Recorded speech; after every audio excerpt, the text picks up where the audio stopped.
All right. Good evening, Miss Indu, and to all the viewers we have with us today. On behalf of the IEEE Computer Society Kerala chapter, Women in Computing, I welcome all of you to the first interview that we'll be having in order to get a more deeper like look into the Adobe Women in Technology Scholarship. So we'll go from the application process to the resume and to the criteria involved and the benefits of it. So it's everything from A to Z. So as a first guest, we have today Ms. Indu Ilanchezian. We're honored to have you with us today, Ms. Indu, especially since you agreed to our interview in such short notice. We thank you for coming here today with us. And before we start, I'd like to give an introduction about our guest we have here today. Ms. Indu was the 2017 Adobe Women in Technology Scholarship Honorable Mention, and she was also the recipient of the Sri Jindal Gold Medal and Sri M. Vishweshwarya Scholarship Award during her term at IIT Bangalore. Currently, she's a doctoral student at the University of Tübingen, Germany, and she had previously received her MTech dual degree from International Institute of Information Technology, Bangalore. So, as I mentioned, we are very honored to have you here with us, Ms. Indu.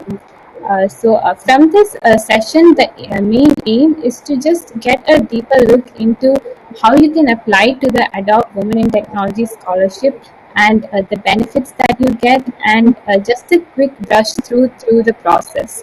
Since you have already done the whole process of it, what do you have to?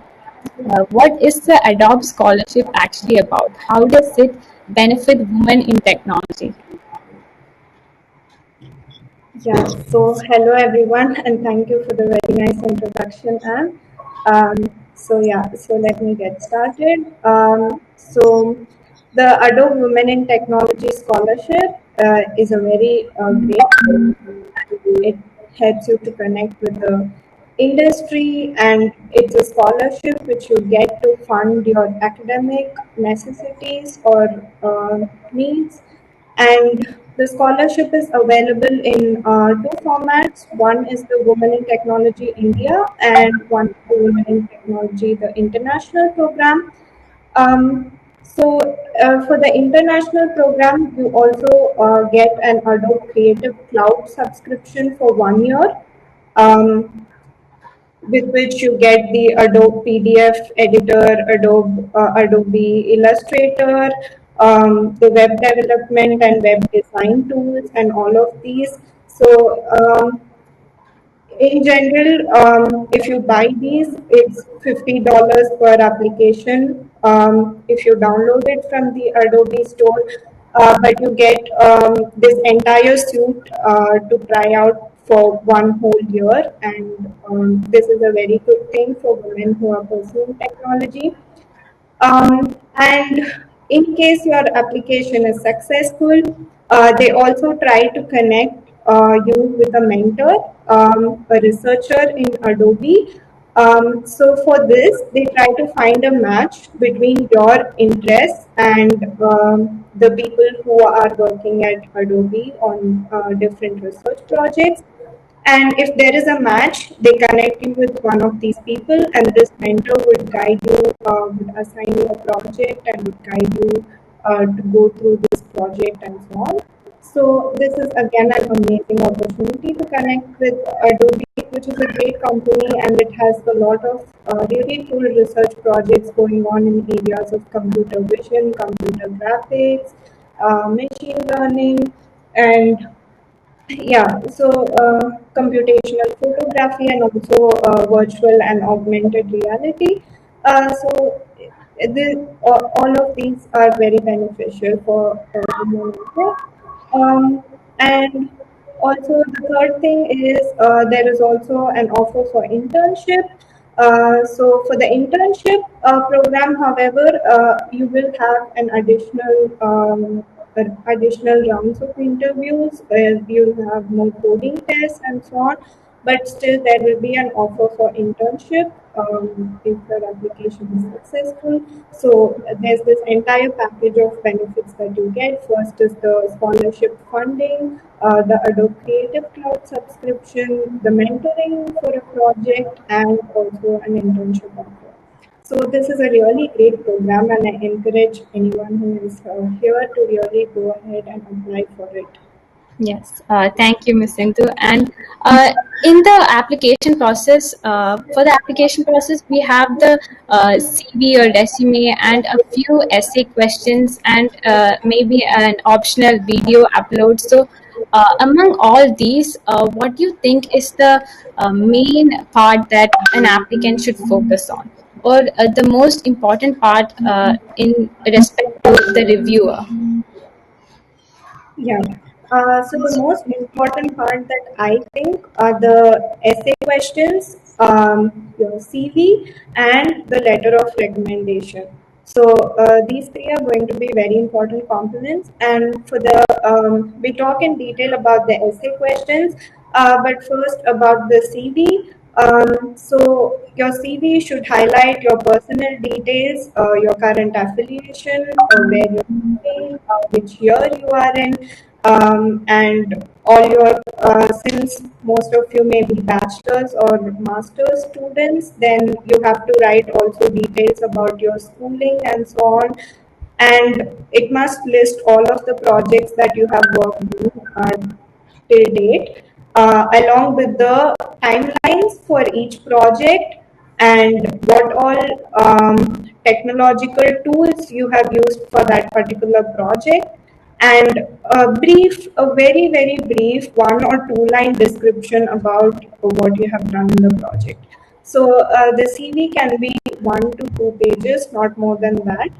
Um, yeah, so these are the important components that you should include in the CV. Additionally, you can also write about which all programming languages you're familiar with, which all tools you're familiar with, which all areas within computer science that you have worked on, and so on. So that is how you design your CV. Um, So, and okay, sorry, continue. Okay. Next, the letter of recommendation is also a very important piece. So there are two things that you have to take care of about your letter of recommendation. The first thing is, if you are taking this from a mentor or a professor, give them sufficient time to write a letter of recommendation, and you have to request them for this well in advance. And the second important thing is that you always have to take a letter of recommendation from a person who knows about your work, who has taught you, or under whom you have worked on a project. So this person should be able to give good comments about your work, should be able to write about the minute details that they may have noticed when you were working on a project and so on. So that will be a very strong point. Yes. And then about the essay questions, the essay questions are actually, they come from really very personal experiences. Yes. So I think they are mostly about why you chose computer science, and what would you have done if you have not chosen computer science. So yeah, so these are very personal questions, and you should be knowing why you chose computer science, what are the fields that interest you now and before that led you to take computer science. Maybe you were interested in mathematics, you were interested in problem solving, and that is why you chose computer science. Or it was design, you like to design things and you like to do a front end development, or you like coding a lot, and coding and programming, competitive skills, and so on. So this will differ for each person, and you have to do a retrospective and see what your skills are, what led you to choose this field.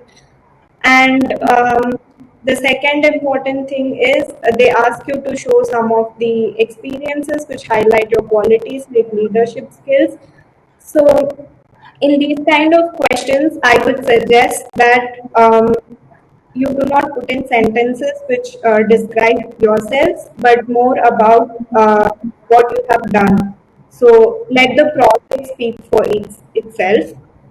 So you write about your project in detail and what all you did in the project, the steps that you followed, and so on. Yeah. So uh, yeah, so those would So, be my for the students who are interested in applying, uh, is there any preference to students that have done some kind of research or research internships to the ones who have not? Or is it equal going? So internships are important. They may be research or non-research, but it is in general advantageous to have a long-term project.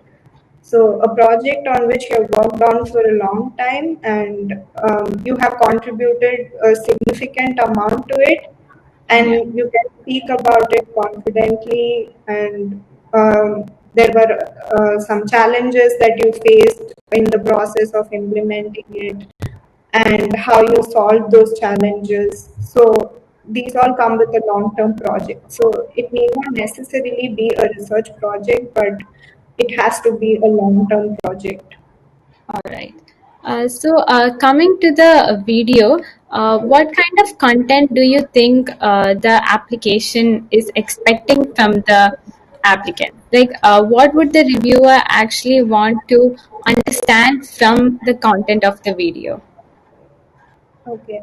So first of all, the video is optional, and it's not really necessary that you upload it. It's not an Okay. important part of the application. But if you want to go ahead and make a video, again, you have to talk about your background and your projects, your affiliation, and so on. Yes. Um, and mostly, I think they'll be looking at your confidence and fluency, and how easily you can use the technological terms and so on. I think that would be the main idea of the video. But Oh, but as I said, since if the essay questions and the letter of recommendation they pass the mark, then it moves on to the next level, and these things they can also get from the telephonic conversation that will follow. okay. So the video is not uh, that important a part of Okay. the All right. Another question is, what was the inspiration for you to apply? Like there are many of the women that like are in our universities who are looking for to in order to contribute to the community. So many of the students apply, but only a few are getting it. So what is the main inspiration that you had in applying for the scholarship? Okay, at that time, I was in second year of my college, and I have worked on a couple of projects in the summers that I had in the first year and the second year. So it was shortly after the summer of second year, and I was mostly interested in computer vision kind of applications and computational photography and so on. So Adobe was really the organization which was a game changer, and using a lot of novel methods, deep learning and machine learning, computer vision, and so on. And I was really attracted to that at that point of time. Yeah, so I mainly applied it for the mentorship, so that I could work on more projects and gain more experience in the computer vision domain. So that was basically my inspiration to apply for this program. All right. Um, Also, when I applied, it was relatively new, and it was only the second year. So yeah, um, I did not have much of resources available from the previous year, but I went ahead and I applied, and fortunately, I made it. So. Yes. So, according to you, after the application process, what was the main barrier that you had to cross after that? Like, even after the application process, there are some other levels that you have to pass as well. So, for the interview and for the other levels, how did you go through that? Okay. So after this application is complete and your application is selected for the next level, you have a telephonic interview. The telephonic interview will again not involve any coding questions as far as I know, or as far as I know of the people who have also participated in the next 2 years. They mostly don't have any technical or coding questions, but it will mostly be a in-depth discussion about the projects that you have worked on. So again, it is very, very necessary to have a long-term project in research fields or so. So again, if you have worked on it, you can talk really confidently about your project, and you should also remember that these telephone conversations are recorded. So you should be very clear about what you're talking to them about your projects, and it is going to be evaluated by multiple people before they make the actual selection of your complete application. So this was the only thing that I had, and after the telephone interviews, I think in a few cases there is one telephonic round, or in some cases they may also have two, in Or, case multiple mentors are interested in you. oh, So I have only one. Yeah. So, and after this, they try to find a match between your interest and the researchers at Adobe, and then they get you a mentor. or, so, after passing through the interview, what are the benefits that you receive while doing the internship? Or from the mentors, what can you expect? Mhm. It's Yeah. Again, you get a project, and the mentor guides you through the project, and so it is like any of the summer internships or other computer projects that you may be working at your university. Yeah. So. All right. Among the questions, the essay questions, some of the questions are actually very like related to your personal life, like some kind of situation that you have gone through, or that you have overcome in order, or like how you have overcome it, and how it has changed your life. So, when it comes to questions like that, how would you encourage applicants to proceed with it? Would it be safe to put in more information, or to hold back on some information? How would you approach such a question?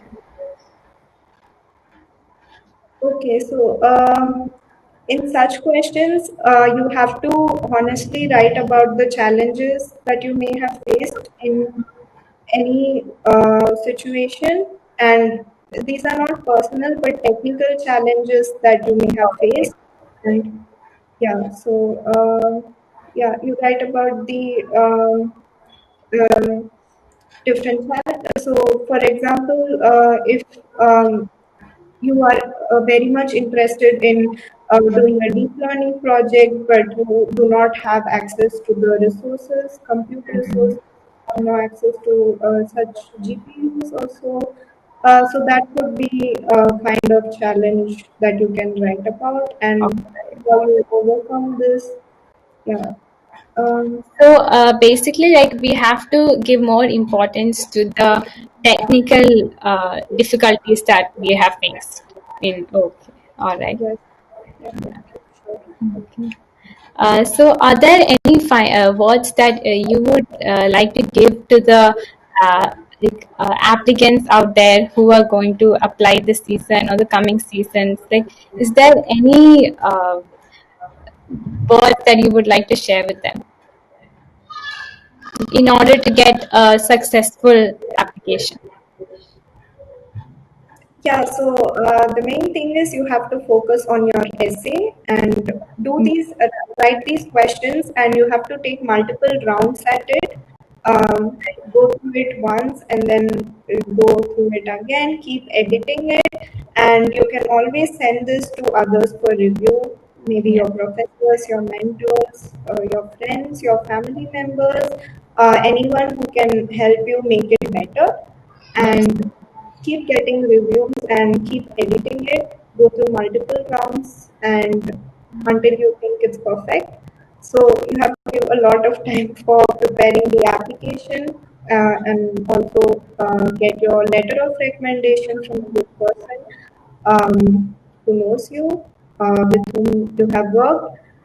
Preferably, it may be better to choose a person from the projects which you have stated in your essays, uh, so that it gives more credibility to that. Um, and yes, of course. So it's a very competitive program. Yes. So yeah, only 5 or 6 people are going to get this. So don't lose your heart if it's Yeah. not. There are going to be plenty of opportunities after this. Yes. Yeah, So we have some questions in the comment section. If you wouldn't mind, I'd read them out so you can answer that. sure. One of the questions that we have is, what kind of internships or projects should we take on for a better chance at getting shortlisted? Okay, currently, honestly speaking, it should be machine learning related or deep learning related would just add one more additional credit to it. But also, you can go to Adobe page and look at the research projects that they are working on, Okay. and you can choose similar projects and that can improve your chances, so that will also give you a good mentor. And I'm Yes. not asking you to do the same projects, but in you could, Related to the domain, maybe. yeah, you Yeah. could projects within that particular domain Yeah. and you could work on them. Yeah. So, like, does it have to be machine learning, or like, is there a preference, or like, why would you recommend that particular topic?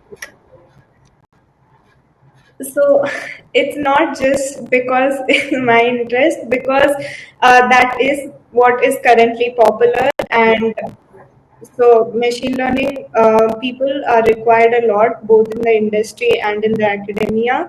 So there is a lot of necessity. There's a lot of demand for machine learning people here. So Huh. even if it's a web development project, it may be Okay. useful to have a small data science part or a machine learning part to it.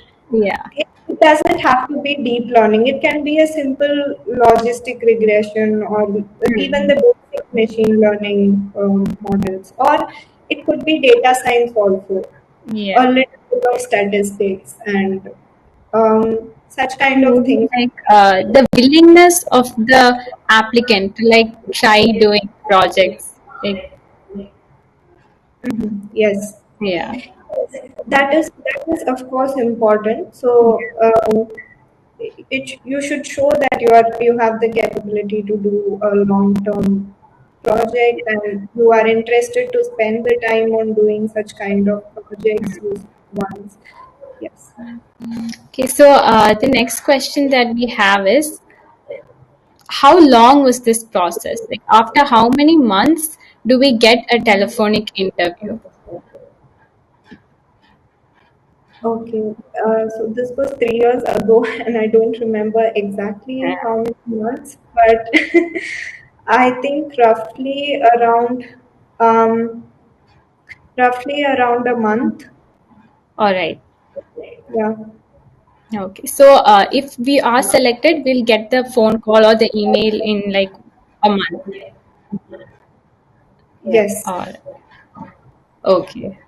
All right. So the next question is, what kind of questions can we expect from the interview process? Um, During the telephonic Yes. conversation. Yeah. Yeah, okay. First, of course, you have to introduce yourselves, and then you have to initiate the conversation and start talking about your projects. So after this, they ask you for more details about the project, if you have tried this method or why not this method, and they could pose such questions. And then they can ask you questions similar to that, as in what are the challenges that you faced in the project, how did you solve them. So it will be mostly about a couple of things that you mentioned in your application, like if you had mentioned something to showcase your leadership qualities, if you mentioned about any events that you have organized for the technical community, so they would ask you to give more details about the event and what role exactly you played there. So it will be about you and your projects and your work. All right. So I think those cover all the questions that we have received. And also, there is one more question. How should we prepare for the interview? Is there any initial preparations other than the project that we have worked on that we should prepare? Like, or is it just the main project that they are assessing us with? Okay, it's not just one project, it's multiple things that you have done. They can pick it from your CV or anywhere, any of the documents that you are submitting. Yes. Um, and for the preparation part, yes, you should be thorough about whatever methods you have used in any of those projects that you have done. And Yes. yeah, your general knowledge about that particular research area should also help. Hmm. Um, and if you would like to revise some concepts from there, yes, you can go ahead and do it. Yeah, but otherwise, just stay calm and answer all the questions, and that should be sufficient. Yeah. And another question is, what was the recommendation letter like? Like, how should we, how should the professors write our letter of recommendation? Is there any specific values that they should point out on, or they should focus on what all that we have done, or how we were? Like, how would the ideal recommendation letter look like? Yeah, that see, that is not something we can enforce because Yeah, the it is the professor. professor to write your letter depending on what he or she thinks about you. Yes. So, and you can also not ask your professor to write so and so things about yourself. No. So, it's completely up to the professors, and I believe that really all good professors have a lot of experience in writing such letter of recommendations, and they Yes. would really take care to highlight all of the important things that are needed for the LOR. You just Yes. have to make sure that the professor knows you Hmm. and he knows how you work. At least he should have taught you in a class and should know how you go about doing projects or assignments and so on. Yes. Another question is there any CGPA requirements for the selection process? I don't think so, and I don't even have the data to say so or not. So I really cannot answer Like, this it would question. probably be there in the website or the criterias. Yes, Yeah. maybe you have specified a certain limit above which it should be, but I'm not exactly sure what is the range we are Okay. looking at. Or yeah. Yes. So I think those are all the questions that we have from our viewers. Um, there is one more question. Like, is it the projects that you should focus on, or is it the essays that you have to emphasize? So the essay is dependent on the questions that are asked in your in the set, right? So in some of the questions, you may have to write about your experiences, and in some of the questions, it's just your interests, Uh, and uh, so it really depends on the question which you are answering. yeah. So, and in the telephone interview, the emphasis is mostly on the projects. Uh, Okay. but in the essay, it will be a mixture of your interests, your projects, your prior work, and the challenges you have faced, and so Yes. Oh, all right. So I think that covers all the application process and the resume and the letter of recommendation. So is like when it comes to the resume, is there any particular points that we have to add?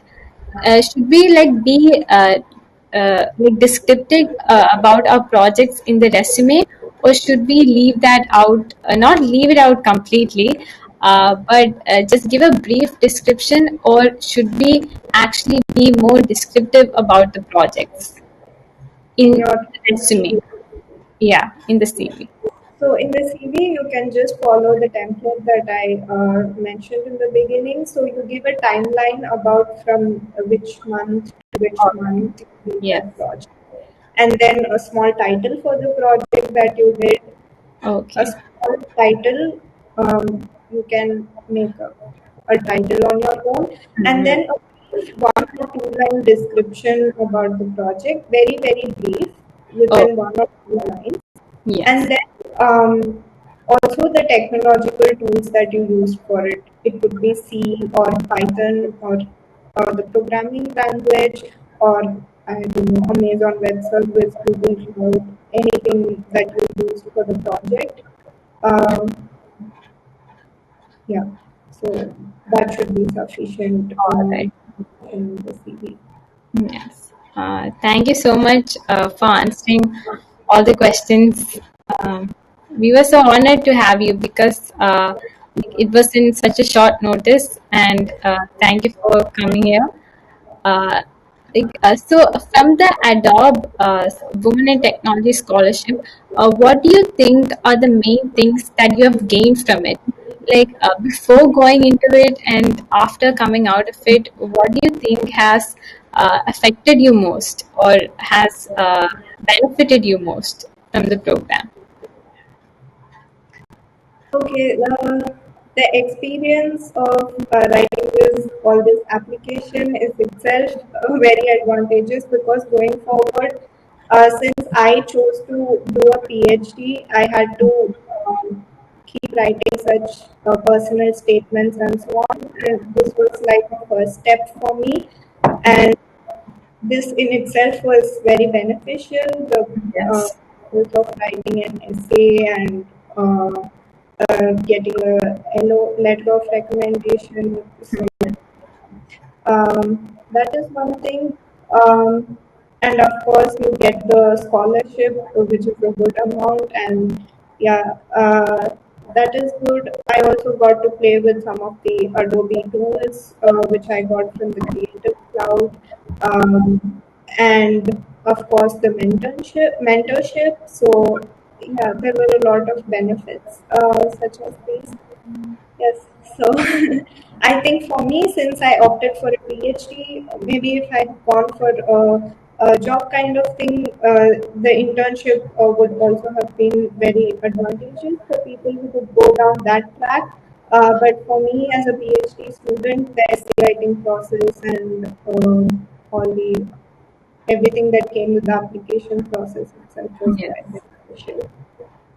So, if like for those who have not had a solid project done yet, or like even for the years they might have not yet started on long-term projects. So, what would you like to say to them? Like, encourage. How would you encourage them to apply? Like, what can beside the project, what can they focus on in order to get a fruitful application done?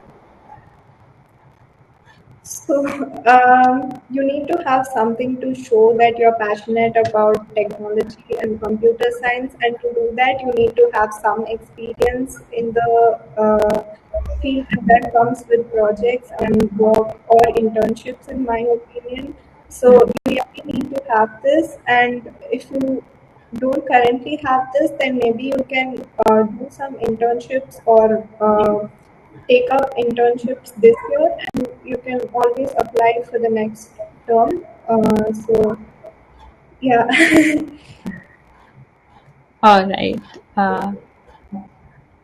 Anyway, if you still want to try applying, you could also the talk about how you may have helped other women, Yes. um, grow up in the technology field, or um, you could talk about events that you have organized Yeah. related to tech. Um, it can be a small programming event, a hackathon in your university. Um, so yes, you can write about such things also, but they always need something to show your technical expertise as well. Yeah. All right. So thank you for that. That's very and in a fruitful talk that we had. Uh, there is another question. What was the Adobe internship like? Like, what all skills do we gain from it? Is there any extra skills that we'll gain, or is it working on a project similar to what we have done before? So is it the internship or the mentorship, which was? The internship. So I did not opt for the internship, Oh, and yes. yeah, all So right. for the So internship, from the mentorship, we get actually, to, yes. for the internship, actually, they may not offer it to you the same year as you apply. They may also offer it like 1 year or 2 years later. Oh, yes, Yeah, and so that happened in my case, and I was no longer interested in taking the internship after 2 years, yes. so I had dropped it. But yeah, so I cannot answer that question. Yeah. So after doing this program, how has it affected you? Like for what you did in the future? Like after this program, is there any benefits that you got from this only when it came to choosing your future studies or for choosing what you're doing right now? Like, is there any benefit that you directly got from the Adobe Scholarship? Mm, I wouldn't say, because now I work on a completely different domain, which is healthcare. Okay. Yeah. Yeah, computer vision. Yes, the computer vision part is still there, but yeah, my interests have drifted a lot in the 2 years. Yeah, so I worked on other projects which got me more interested. So I Okay. guess in my personal experience, it was not, but I'm sure that some of you would Yeah. also feel that it helps you in your future projects. All right. Thank you so much for coming here today with us. And I think, you've answered all the main questions that we had regarding the scholarship. We've covered almost all the areas. So thank you so much for coming here today. Now you can, like, if you have any final words to the viewers, you can just share your words and we can wrap up. Yeah, I think that's all. I mean, just go through the process. All the best to all of you. And I really hope that some of you are able to make this. And for those who can't make it, please don't lose your heart. There Yes. will always be other opportunities. So, all the best. Thank you. Thank you so much for coming. Yes. And also thanks for the wonderful organization. I think that you guys really put it up all together so well in such a short time as well. Yes, Yeah, and and thanks thank you for for inviting accepting our me. invitation as well in such short notice. Okay. Yeah. Yeah, and thanks for inviting me to talk here. Yes, thank you. And if there are, if the viewers have any other questions, you can just put it in the comment section below, and we'll get back to you if there are any other questions. Like tomorrow, we'll be having our next session in the morning. So we invite all of you to join the next session tomorrow as well. Thank you. All right. You can leave now. Thank you. Okay, thank you. All right.